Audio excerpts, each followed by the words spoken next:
Welcome to the Siwike podcast, the only podcast that shares the stuff you didn't know you needed to know about jobs, careers, and life. The Siwike podcast, the stuff I wish I knew earlier.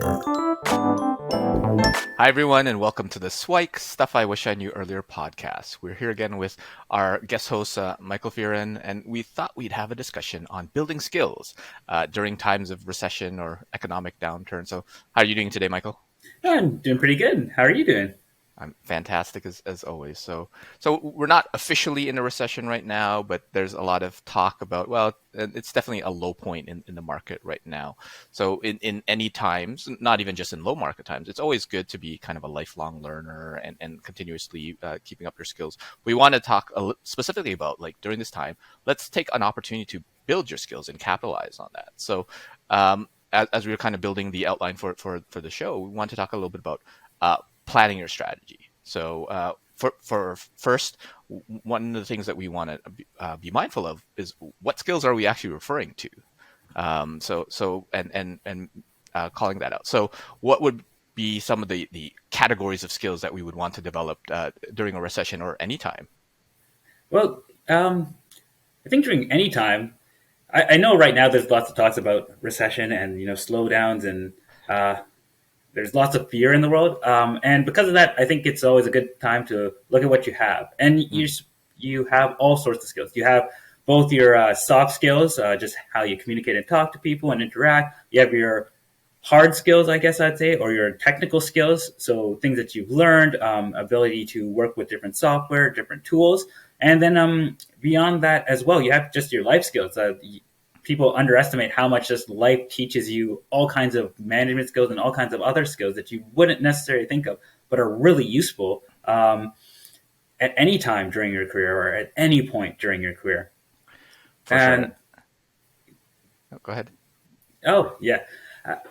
Always the internet delays. And as you move between different roles and as you transition to roles and as you look for new things, I think it's really helpful to just look back at all the things that you have accomplished and all the skills that you do have and make a basket of it. Just have a collection of skills that you can use for different kinds of jobs applications or different kind of opportunities that you're looking for.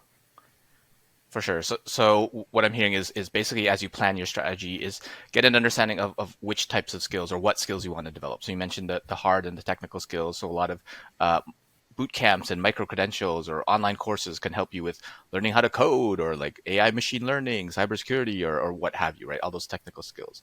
But that's not to be encompassed or eclipsed by like soft skills, where like, are you an effective communicator? Are you good at time management, building relationships, or things like that? And I think that the life skills is one. Well, are there soft skills or life skills? I bucket life skills as things like, are you healthy physically? Like, are you eating right? Are you sleeping? are you exercising? That sort of stuff. Because when those things don't get taken care of, then a whole bunch of other things. And obviously there's a whole mindset game where like, are you like meditating and mindful and all that sort of stuff? There's a whole bunch of things. So it's a matter of chronicle and inventorying which one do you want to focus on. And you could probably do it all, but probably not at the same time, right? So you might want to pick one or two things to focus on at any given time.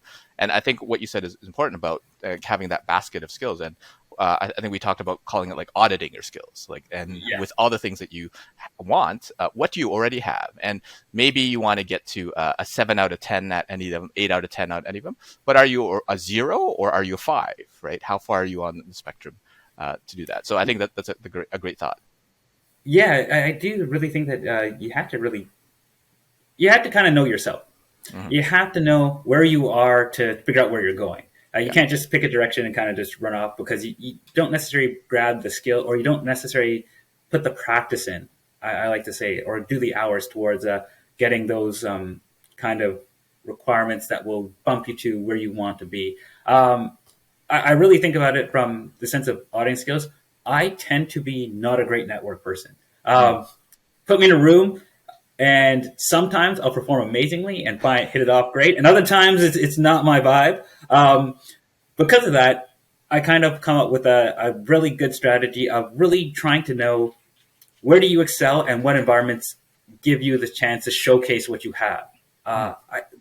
Because you can have amazing technical skills and then be in a very social environment where you need a lot of social skills and it just won't translate. Or vice versa. You can be in a really, be a very mentally sound person, very, very thoughtful, very meditative, very understanding of your environment, and then be put into an environment that requires a lot of technical analysis of the environment, of an environmental scan, or very, very credential focused. And that doesn't translate across. But you have to find your environment where your skills and your best fit allows you to jump across.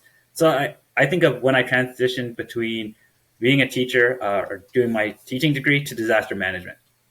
And a lot of people go like, okay, these things are very different. One, you're in a classroom teaching. I did grade, so high school, so grade 9 through 12. So that one, bunch of young adults in a classroom, teaching them through a lesson, which they may or may not want to be with. I did history and geography, so some people are mandatorily have to be there, and some people just love it. Right. And then I jumped over to disaster management, which is thinking about how do we make resiliency for either a community or an organization or a business. And pretty much to do the two things, they look completely different, but there's lots of intersects. Both of them, you're doing a lot of planning. Both of them, you're thinking about communication and relationship building, whether that's with students in a classroom or if that's with a community partner. Both of those things are really building relationships. How do you talk to them? How do you communicate? And also had to do technical skill training. I had to go back to school, and I ended up doing a certificate at Sheridan and then going on to doing my master's in disaster management. So there's all the spread of activities that comes along. But you can only do that if you audit yourself and figure out, where am I? And come up with an idea or a vision of where do I want to be? For sure. The expression "know thyself" comes to mind, and there's definitely a benefit in understanding that, because what it can do is, well, definitely give you the direction where you're starting from, but also, as you mentioned, some of the overlaps, and you actually might realize that, oh, I'm actually further than I thought, because there's these other things that give me a whole bunch of skills which aren't on the surface directly relatable, but if I apply it in a certain context, it's much more transferable. So you can quickly identify like the amount of work that you have, and you might actually be further ahead. I'm wondering if you can share a little bit about, as you're kind of figuring out which skills do you want, so that now that you know where you are, how much do you kind of look into the market, new skills out there, like whatever's hot, and follow the trends? Or is it just something more, do you look for like the future-proof, the tried and tested ones? Or so how much do you look at like changes in the market versus like absolutely new skills that you need to develop? That's a good question. I'm a chronic looker for new skills. I never stop, and I never stop looking for new things. That's just a personality trait. Also, from the perspective of my personal journey, from being dyslexic, I'm always looking for new tools to help me write better and write faster. And a lot of, well, modernly with, we have chat GPT, and we have all these cool tools coming out. You pretty much start just gathering a bunch of information, just see what's out there. And what I tend to look for is the connection between things that don't seem to be related. So a great example of this is I'll use a disaster management one, and then I'll use one from something completely unrelated. Actually, from my experience in the Army, actually. I'll do those two ones because it's two very different environments, and also you get to see how there's weird connections where people don't normally think about, where there's lots of interesting opportunity. So I would look at education and disasters. That's what I focused on for most of my master's program. And what I was really looking at, how do you restart education programs after you've had a disaster? That was the thing that I was always interested in. Because pretty much if you have a disaster, your schools are wiped out, all the children and all the young adults are now at home, and now parents have to stay home to monitor and see what's going on. So one of the fastest way to re-jump a community is have engaging education programs turn back on so that everybody's young adults and children are being taken care of, which enables all the remaining adults in the community to do other tasks or focus on other areas. So all of a sudden, you've created people going to work out of creating an education program. It's not something that you think of as a direct connection, but that's a spin-off effect. And on the other side, when I joined the Army in 2018 as a reservist. I pretty much joined as a human resource administrator. Okay. And the thing that nobody thinks of when they think about the Army is the massive amount of human resources and financial planning that needs to go into making this massive organization work. And it's the part that is chronically understaffed because nobody thinks about going into that occupation, into that profession, looking at it from a perspective of HR and human capital development or from financial responsibility. So all of a sudden, you can find all these interesting niches that exist in all the markets that are functions that are universal to all organizations, but are often undermanned or understaffed just because nobody thinks of going into that area from that viewpoint. So that's how I kind of look at it. I kind of go like, look around, see what's out there, experiment, try to figure out where the puck is going, not where the puck is, and try to move accordingly that way.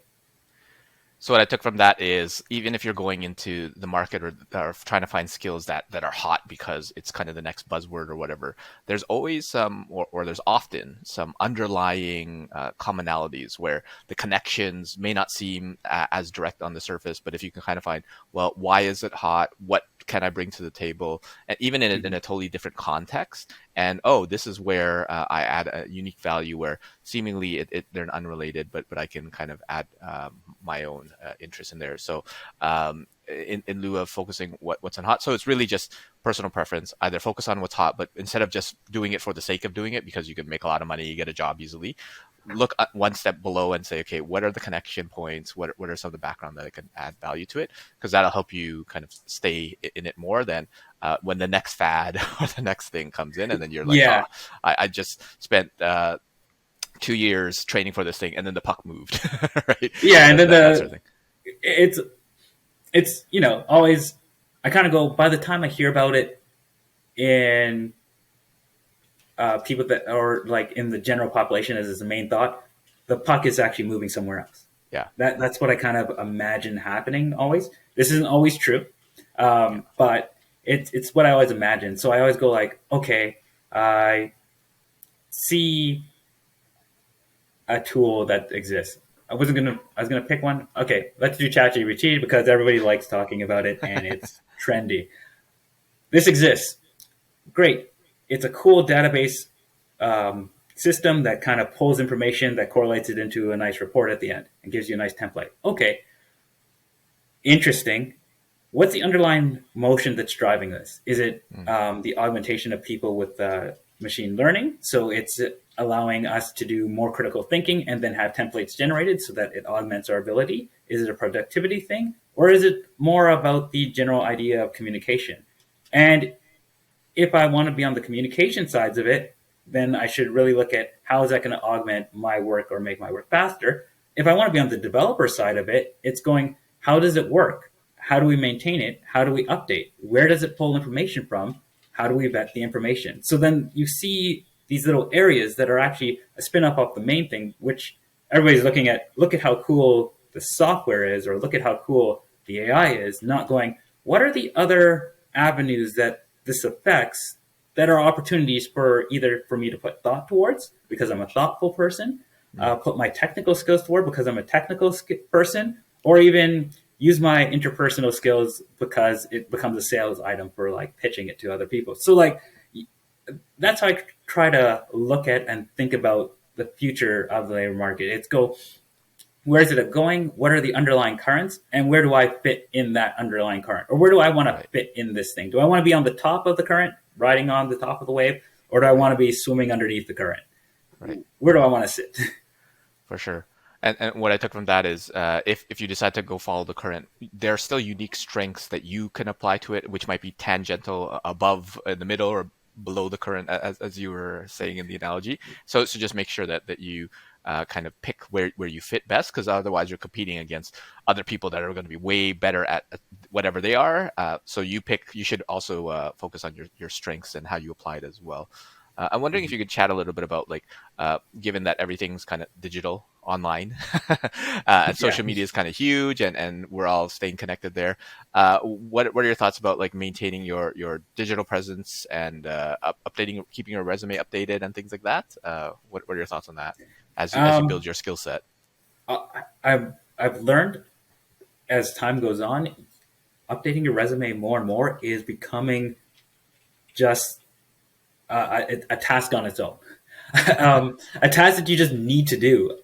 I used to always go once a year. I'd review my CV, and I'm finding that in my work life, there's new performance management aspects that are coming out, and new internal LinkedIn equivalents becoming a thing. So I'm turning into updating my LinkedIn, my CV, and also updating my performance metrics internally as well. So it's just updating and documenting what you're doing and what you've done, and even things that you might not necessarily think are things that are worth noting. It's I ran a community barbecue the other day. It's documenting those skills and seeing how much value you've added to either your community, your environment, and how uh, lots of organizations would really need those skills, whether it's the coordinating aspect, the planning aspect, the managing the cost of the barbecue, the people interactions, the customer service aspect, or just the community mobilization. There's so many aspects to it that I go. You nearly need to be doing at a minimum 4 times a year updates on just your presence, your social media presence, whether that's your LinkedIn or other service, and also on your personal CV and your skill documentation. Just because life happens so quickly now, and before you know it, you're doing so many things, and you forget that you did really cool things. For sure. What I took from that is what came to mind is the thought of kind of like career hygiene, in the sense that when you have your annual review, and you have to kind of update the performance management documents and things like that. Well, why not take a little bit of time to update your LinkedIn, update your resume as well, just because they're all interrelated, and not just the once a year when you have to do it, but maybe once a season, like every three months, maybe once a quarter, Mhm. because sometimes what you feel is significant in a week, in a month, is not as significant in the time frame of a year or 5 years, if you decide to find a new job. So doing it consistently over time will help say, okay, yeah, this company picnic that was 50 people, that still takes a lot of planning to do. But if you looked at it 5 years from now, it's like, oh, it's this kind of little tiny speck that you don't give Yeah. yourself credit to. But all those little things add up over time. So I use a concept called a career document, which is almost like your super resume, where you outline all these like the little nitty gritties, where it's not limited to like 2 pages as a resume is, but Mhm. really inventorying all the things you do, and then you pick and choose in the future which ones are relevant. So I think that's great to really take note of the things, the skills that you've developed that might help you in the future.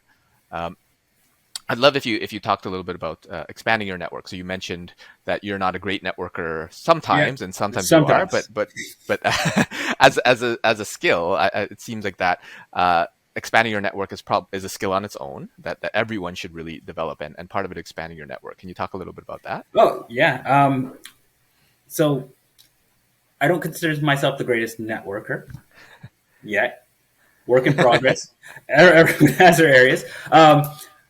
Only because I find I'm very environmentally dependent.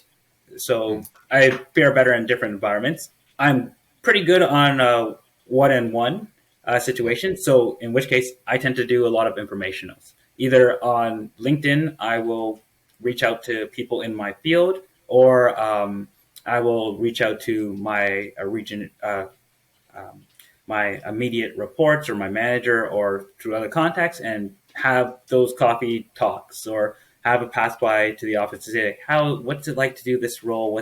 What's involved in this? This is kind of what I'm interested in. So I do that because you put me in a crowd or some networking events where you have 200 people in a room, and everybody goes like, okay, we've had a great speaker to talk. Let's stand up and meet your immediate neighbors. I get overwhelmed by people. I'm just like, right. there is too much happening. Um, it's an area to work on, and I'll continue working on. But what I'd say is try to pick your networking events or your networking environments that go best with your skill set, and so that you can maximize the value that you can get out of it, and you can maximize your ability to communicate what you're interested in, what you're looking forward to going to, and also what you want to learn. So I always go be very clear on those concepts, and from that, know yourself to choose the best environment for you. Some people love the massive, larger boardroom or larger networking events because they like the variety. Mm-hmm. So I know some people that just like, I don't like doing the small ones. I kind of want to get a buffet of what's out there. So I need at least 100 people around so I can hop around and talk to people and see where everybody's at. I prefer the smaller version, but I go, know where you're at, and just work at it and constantly just talk to people, practice your elevator pitch, and just have discussions. Yeah, for sure. I think it's a nail on the head when you said about know yourself, right? Because you're good at networking. You just haven't necessarily put yourself in enough of those instances to develop that skill, right? Because I usually tell folks it's not that it's hard or you're not good at it. You're just new, right? So if you haven't had like 100 coffee chats or informational interviews or whatever, like how good would you be at it, right? So the first time, like you walked, right, you were falling left, right, and center, right? And it probably after the 100th, 200th time, then you got pretty decent at it, right? That sort of thing. And when you say informationals, I assume you're talking about like informational interviews and having those like coffee chats, Zoom chats, and stuff like that. One perspective that I've often been sharing with folks is to change that word, because informational interview sounds like, well, I'm trying to get a job from them, and that's not necessarily the intent. So I encourage folks to think of it as a curiosity conversation, like That's a really good one, yeah. Yeah. So how interesting is this person? What are you curious about? What are you interested in? What excites you about it? And can you tease that out of them? Because, hey, that might be something that you want to do. Hey, they might have some suggestions if you want to get into that area. So following that curiosity is often helpful. And as you said, in the environment that you like, one-on-one, 100-on-1, whatever it is. Whichever one you want to go for. Yeah, or anywhere in between. And sometimes it's a skill to develop where, I mean, I self-identify as an introvert, and I prefer the smaller gatherings too, but I do pretty well in a large gathering just because I've trained myself to be able to do that. Now, after that gathering, I'm spent and I have to brush the sweat off my forehead. I'm like, whew, I need to recover. But it's one where if you want to, you can develop the skills on either side as well, right? So yeah. I think that's great. So that has been always my thing for like large events. After I'm exhausted, I'm just like, oh my gosh, there was too many people. I don't know, why do people enjoy this? I'm just in that role, which actually brings me to an interesting point, which you just reminded me of a second story, which I think is one of the most valuable things I ever learned from any job. But I did it for actually one day. This was my one-day career as a door-to-door salesperson. So pretty much door-to-door sales, everyone used to be a thing. I don't know if people still do this. You go around, you knock on people's door and you go, hey, would you like to buy this product? I hated it because it involves me going out to talk to random people and feel like I'm interrupting their day. But the lesson I took from it, it was an interesting thing that they did the day before. The day before, they had a whole session. And the one thing that they taught was attitude maintenance. And pretty much the idea was you're going to go door to door and you're going to get so many no's. You need some way to keep your spirits up, keep your motivation up. So what you should do is find a specific book or a song that keeps you motivated and, have it with you so that as you face all this rejection, you can turn to it and you can be encouraged to go on. And although I didn't necessarily use it right there in the day, it's something that stuck with me for everything going forward, in the sense that to be effective at networking, job applications, auditing your skill, all this stuff, to do everything, you need some way of maintaining your attitude to keep it at a positive level, and having those things that are encouragements to you are very, very critical. You don't necessarily need them with you on your person right at the moment as you're doing that to pull it out, but to have that after, to know how to do that, it's a key skill that goes along well with all of this.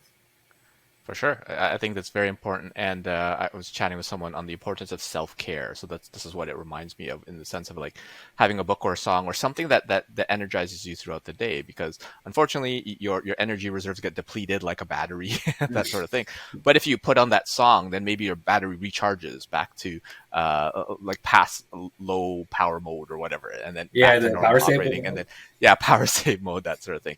And then like then it drains back down to the yellow, and then you I don't know, eat your favorite food or talk to a family member or do something that energizes you, and then it goes back up, and then it depletes again, that sort of thing. So adding that self care portion, I think, is super helpful. And I'm reminded of a quote where it says something along the lines of most of the time we don't do too much, we do too little of what lights us up. So if we have those constant reminders of those little things that light us up, then we can kind of keep going as well. And I'd love if you chat a little bit about, okay, as we kind of look ahead, what about being aware of what else is out there? Because you might be in business, in technology, in whatever you're in. Should we be looking around to other areas, or should we be sticking to our niche? And what about all the change? Because change is inevitable. Yeah. What about managing those things as well?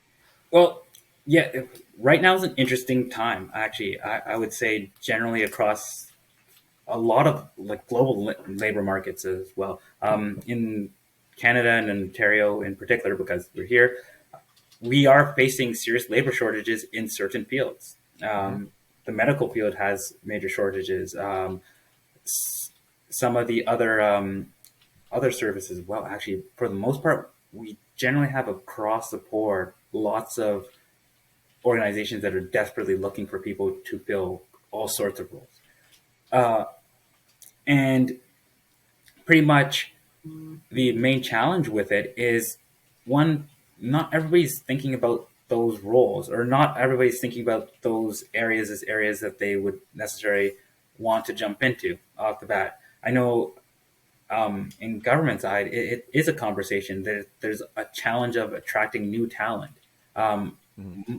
Most of the organizations work for currently are in some form of acute labor shortage, or needing for people to come in and needing people to be interested in the occupation.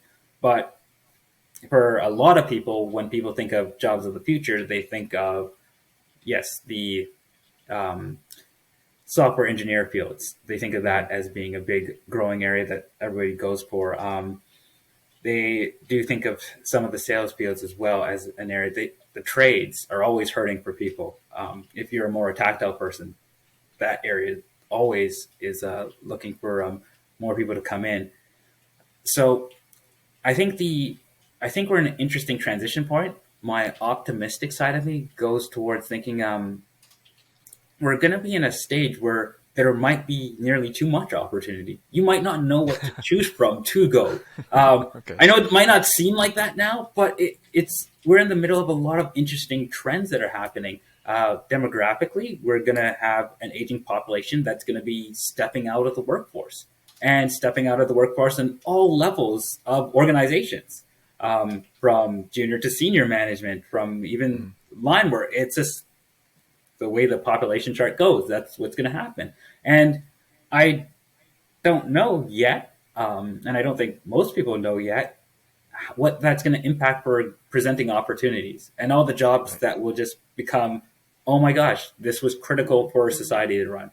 I know there's the obvious of healthcare, which we're in desperate need of more nurses and doctors. But along with that, there's all these supporting elements to allow healthcare to work. There's healthcare informatics, for example, which is doing all the data analysis, building all the networks and the systems that enable patient care to happen. That includes process reengineering, lean project management, all that stuff. There's the financial aspect of it. How do we finance this entire thing? The HR aspect, and also the learning and development aspect. So that even if you're not a RN, a nurse practitioner, a doctor, that doesn't strike your fancy, there's all these other roles that are also healthcare related, but aren't necessarily what we think of as healthcare. So I think there's going to be a lot of interesting new opportunities coming out, and I think it's going to be about, or the race will be how or who can position themselves to acquire the skills and acquire the right combination of skills. And then the stepping part after that is who is going to keep themselves mentally in the game long enough to realize all that growth potential. For sure. And what I took from that is, I mean, there are so many industries, companies that are looking for folks, right? And sometimes whatever area that you're in may not be like the hot commodity of the day, that sort of thing. But oftentimes your skills are good enough where you can transition into something else. What comes to mind is kind of like the start of COVID, like hospitality just took a nosedive, right? Because nobody was allowed out. But supply chain was like up the roof because everybody needed their packages delivered and things like that, right? The movement of goods needed to still happen, right? So now could you retool yourself and move over to that? Well, a wait staff being like an Amazon warehouse picker, well, I mean, like they're not that different from each other, but they're very different from each other, right? So it's one of those things where if you actually look between the lines, you probably are skilled with a lot of things, as you kind of mentioned with like well, you're not a doctor, but I can do like data stuff. I'm not a nurse, but I can do like administration of something, right?